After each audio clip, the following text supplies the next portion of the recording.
Greetings, Camtasiacs. Today we're going to learn something absolutely fundamental when it comes to speeding up your workflows. And that's how to zoom in and out on the timeline using keyboard shortcuts. We'll also learn the shortcuts for zooming out to see the max of the timeline or zooming in to be drilled in as far as you possibly can be. All right, so I'm in Camtasia. I've got the shortcuts setting panel open, and I encourage you, you need to come in here and you need to configure these. Set them up. I'd encourage you to use what I'm using here, but you can choose your own keys if you wish. All right, so we're getting the timeline navigation category here, and it's these four right here that we're going to talk about. Zoom in, zoom out, zoom to fit, and zoom to max. And you can see I've got equals, minus, shift, shift dash, shift minus, and shift equals. The equals is the plus key, so zoom in, plus key. The zoom out is the minus key, right?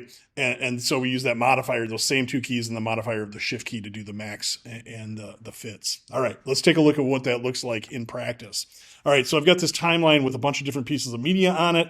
I'm just going to go ahead and start hitting the plus key.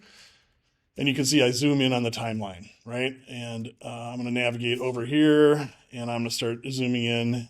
And you can see the playhead is going to control where you zoom in on the timeline app. All right, so if I wanted to drill into the very max possible, I'm going to go ahead and hit the Shift plus. Boom, I'm in as deep as I possibly can be here. I'm zoomed all the way in on the timeline.